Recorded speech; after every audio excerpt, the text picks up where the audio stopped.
Y mire usted, el gobierno federal salió rápidamente ayer a rechazar un informe que ubica a México como el segundo país más mortífero a causa de los conflictos armados, superado solo por Siria.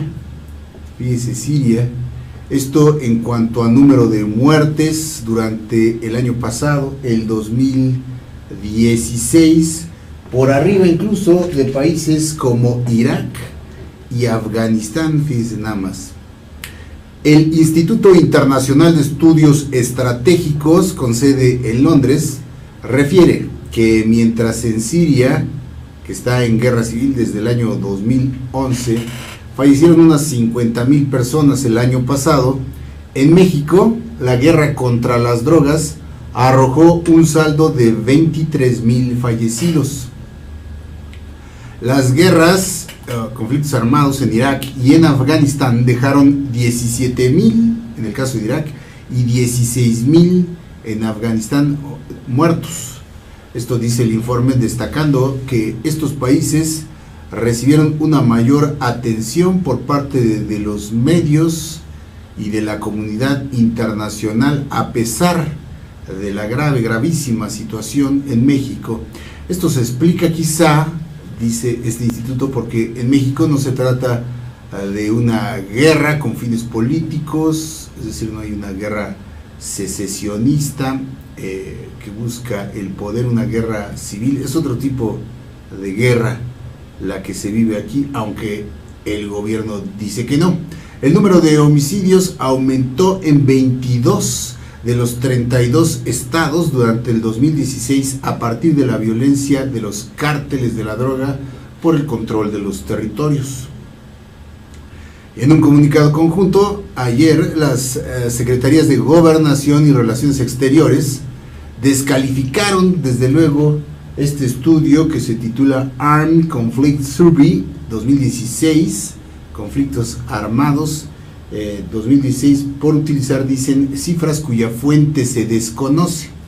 Dicen, el INEGI todavía no da a conocer el número de muertos por homicidio el año pasado, así que ¿de dónde han sacado ustedes esta cifra? Hay que recordar que hay varios organismos civiles que llevan una contabilidad, como el Observatorio Ciudadano y muchos más que llevan estas cifras de acuerdo, por ejemplo, al Sistema Nacional de Seguridad Pública, y son las que dan a conocer.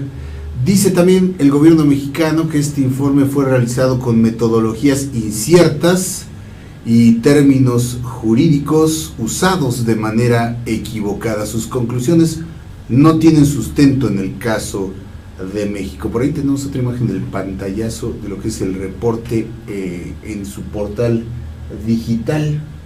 Aquí dice espiral de violencia ascendente en México, señala en el apartado referente a nuestro país de este informe de este organismo internacional, que dice el gobierno mexicano que no tiene sustento ni está hecho de una manera seria. El reporte señala de manera irresponsable la existencia de un conflicto armado en México, lo cual es incorrecto.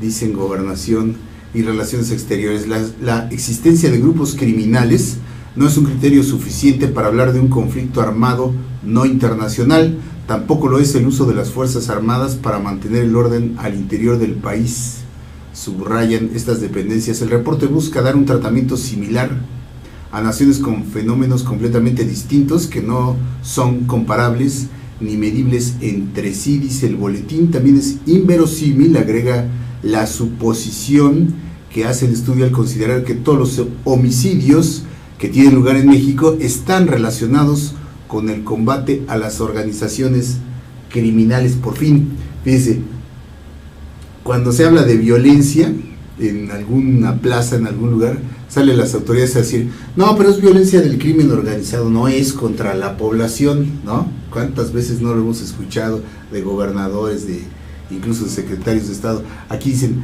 no se puede suponer que todas las muertes corresponden al combate a las organizaciones criminales. entre sí o con las fuerzas de seguridad.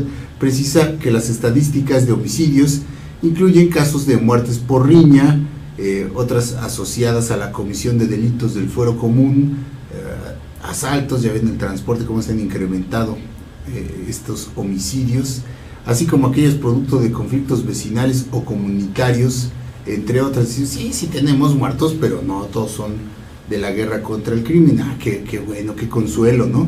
El reporte parte de una base errónea y carente de rigor técnico. Incluso algunos especialistas de seguridad que escuchaba yo ayer en varios medios coincidían con esta falta de rigor, descalificando este informe, y si bien podría ser incorrecta la forma o las mediciones que hace este informe, no podemos desestimar el fondo del asunto. El fondo es una realidad. La violencia y la muerte que se vive en este país es innegable. La presencia de soldados en carreteras, en pueblos, en ciudades, las escenas de combate con armas de alto poder, la violencia y la muerte, pues no dista, ¿verdad? No dista demasiado de un país que enfrenta un conflicto bélico, una guerra civil. Hay desplazados por la violencia aquí en nuestro país. Hay muchas poblaciones que viven asediadas, asoladas, que entierran muertos a diario. Y si no, que le pregunten a los habitantes de Reynosa en Tamaulipas, a los de la Sierra en Guerrero, a Colima, en Baja California, en Michoacán, en todos esos sitios en donde hay una violencia recurrente, permanente, desafortunadamente. No se puede hablar de un conflicto armado generalizado en el país, pero en realidad el escenario no dista mucho de lo que se vive en otros países que sí lo tienen abiertamente.